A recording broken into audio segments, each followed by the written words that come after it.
Lucky ने recently अपना मार्च quarter का रिज़ल्ट अनाउंस किया है, जिसमें अर्निंग तकरीबन 9.2% से डिक्रीज़ हुई है। रीज़न बीइंग कि last quarter same quarter last year में उनका इफेक्टिव टैक्स रेट काफ़ी कम था, क्योंकि उन्होंने अपनी वर्टिकल ग्राइंडिंग में जो वेस्टेज रिकवरी लगाया था उसका इनको टैक्स बेनिफिट मिला था। लेकिन अगर आप ऑपरेटिंग प्रॉफिटेबिलिटी देखें, which is profit before tax, तो उसमें 13% की ग्रोथ आई है। वो इन लाइन है इंडस्ट्री ग्रोथ से। इंडस्ट्री की तकरीबन 13 to 16% की ऑपरेटिंग प्रॉफिटेबिलिटी में ग्रोथ आई है। द रीज़न बीइंग कि इनके नेट ग्रॉस मार्जिन इंप्रूव कर गए, 49% हो गए मार्च 16 में वर्सेस 46% इन मार्च 15।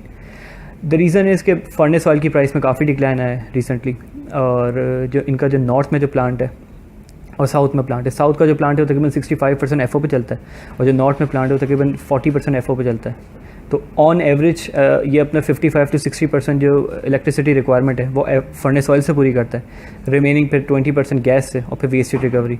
तो फर्नेस ऑयल की प्राइस नीचे आने की वजह से उनकी नेट मार्जिन काफ़ी इंप्रूव कर गए, और जो इनकी सीमेंट प्राइस है वो इंटैक्ट ही रही, वो नीचे नहीं आई। तो और इसके अलावा मज़ीद कोल की प्राइस भी काफ़ी नीचे आई है। अगर आप पिछले 1 साल में उठा के देख लें, तो अगर आप 2 सालों की बात करें तो कोल की प्राइस तकरीबन $80 से $50 हो गई, $50 $48। तो इनका काफ़ी इनको बेनिफिट मिला है। अच्छा, इस साल हम लकी की अर्निंग देख रहे हैं स्टैंड लोन बेसिस पे ₹40। मार्च क्वार्टर में earning I 10.4, which make 9 months earning 29.7।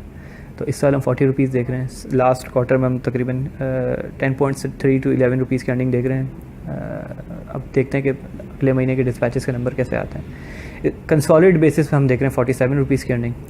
अच्छा, कंसोलिडेशन में इनका एक सब्सिडरी ICI वो आता है, और एक इनका एक प्रोजेक्ट है इराक़ में, ग्राइंडिंग यूनिट इन्होंने लगाया है, जिसका फैब 14 से वो ऑनलाइन हुआ है, वो आ रहा है।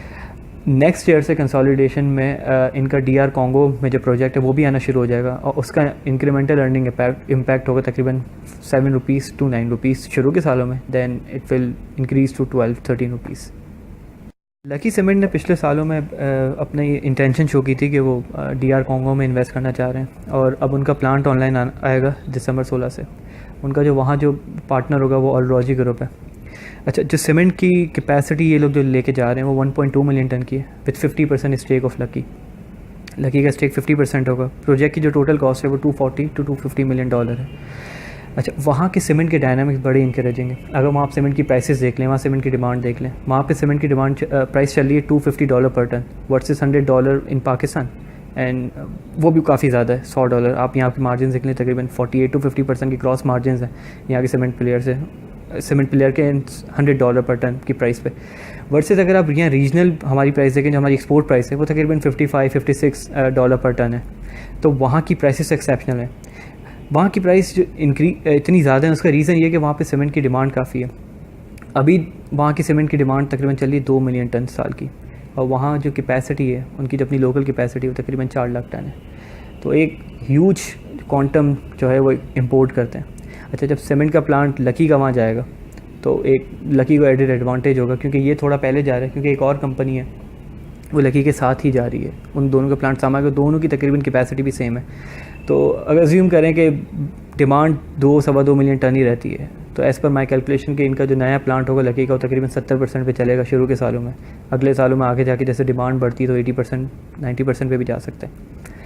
अच्छा, सीमेंट की डिमांड अगर आप वहाँ पे देखें तो एक रेशो होता है सीमेंट कंजम्पशन पर कैपिटा, वो पाकिस्तान का है 150 kg पर कैपिटा, वर्सेस अगर आप ग्लोबल एवरेज देखें वो तकरीबन 500 kg 500 kg। अच्छा, DR कॉन्गो का जो सीमेंट कंजम्पशन पर कैपिटा है वो तकरीबन 16 kg है, which implies a huge potential. तो मेरे ख्याल से ये काफ़ी अच्छी इन्वेस्टमेंट अपॉर्चुनिटी होगी लगेगी विद ह्यूज ROI। तो मेरे हिसाब से बड़ा अच्छा प्रोजेक्ट है, और वो अर्निंग में तकरीबन 8 से 9 रुपये ऐड करेगा शुरू के सालों में। डिविडेंड सीमेंट प्लेयर कोई इतना ख़ास देते नहीं है सिवाय फौजी और अटक के, तो इनका भी ख़ास डिविडेंड होता नहीं है। 12-13 रुपये हम एक्सपेक्ट कर रहे हैं इस साल का, जो कि डिविडेंड यील्ड कुछ भी नहीं बनती। लकी में जो एक्साइटमेंट है वो कैपिटल गेन की है, जो कि अभी लास्ट अगर आप 3-4 सेशन देखें तो इसमें काफ़ी परफॉर्म किया लकी ने। तकरीबन 10 से 12% चला है, और अभी 600 सवा 600 रुपये का लकी चल रहा है। हमारी जो टारगेट प्राइस है लकी की वो तकरीबन 650 रुपीज़ है। जो कि मोस्टली अचीव हो चुकी है। लेकिन इसमें एक चीज़ है, जो लकी का जो पावर प्रोजेक्ट है 660 मेगावाट का, $1.1 बिलियन की टोटल कॉस्ट है, और इसकी जो इक्विटी स्टेक है वो 25% है, which is around 270 million dollar. तो अगर उसको हम ऐड कर दें तो एक और यहाँ से भी अपसाइड बन सकती है। डिपेंड करता है कि कैपिटल स्ट्रक्चर क्या फॉलो करते हैं। अगर 50-50 डेट टू इक्विटी एज्यूम करें तो इसकी टारगेट प्राइस में 110 रुपये और ऐड हो जाएंगे, तो फिर हमारी टारगेट प्राइस बढ़ जाएगी तकरीबन 750 पौने 800 भी हो सकती है। ये प्रोजेक्ट काफ़ी इनिशियल स्टेज में पावर प्रोजेक्ट, तो हम एक्सपेक्ट कर रहे हैं कि शायद FY20 से ही ऑनलाइन आ जाएगा। इसका जो इंक्रीमेंटल अर्निंग इम्पैक्ट होगा वो होगा 38 रुपीज़ से 46 रुपीज़, डिपेंड के इनका कैपिटल स्ट्रक्चर क्या फॉलो करते हैं। जो हमारी बेस केस है, जो हम समझ रहे हैं कि 50-50% होगा, तो उस पर जो अर्निंग इम्पैक्ट बनता है वो तकरीबन 42 रुपीज़ बनता है। लेकिन जो कैश फ्लो अर्निंग होगी वो तकरीबन 12 रुपये ही होगी। तो लेकिन अगर जो बुक पे अर्निंग आएगी 42 रुपीज़, और फिर जो हमारी उस साल की फोरकास्ट है 54 रुपीज़, हम सीमेंट के ऑपरेशन से अर्निंग गिरा रहे हैं ओवर FY19 और 20, क्योंकि ज़्यादा कैपेसिटीज़ जब ऑनलाइन आएगी तो हम अज्यूम कर रहे हैं कि यह प्राइस पे थोड़ा प्रेशर आ सकता है सीमेंट की प्राइसेस पे। तो उसको अगर हम इनकॉर्पोरेट कर लें तो हमारी अर्निंग्स थोड़ी गिरती हैं FY20 में ओवर FY19। तो हमारी जो उस वक्त अर्निंग होगी वो 54 रुपीज़ होगी, और 42 रुपीज़ ये ऐड कर देगा। तो एक अच्छा ब्लू चिप स्टॉक जो भी 600 रुपये का चल रहा है वो आपको FY20 FY21 में जाके 100-110 रुपये की बुक पे अर्निंग दिखा रहा होगा। सबसे बड़ा रिस्क जो सीमेंट इंडस्ट्री में है वो प्राइस वॉर का ही होता है, यार मैन्युफैक्चरर अपनी कहीं प्राइस कट ना कर दें।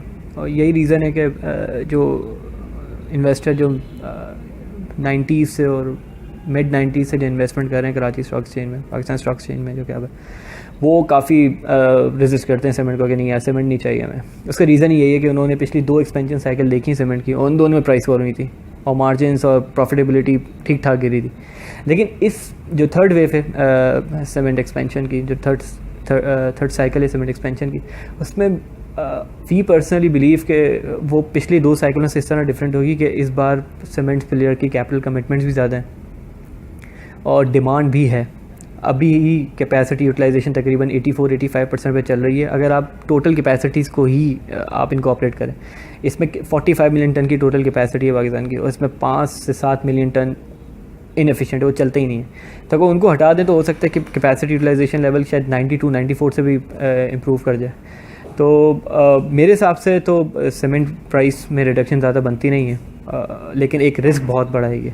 दूसरा रिस्क ये है कि रिसेंटली कोल और जो फर्नेस ऑयल की प्राइसेस नीचे गई हैं इंटरनेशनली, उन्होंने भी काफ़ी मार्जिन को बूस्ट किया।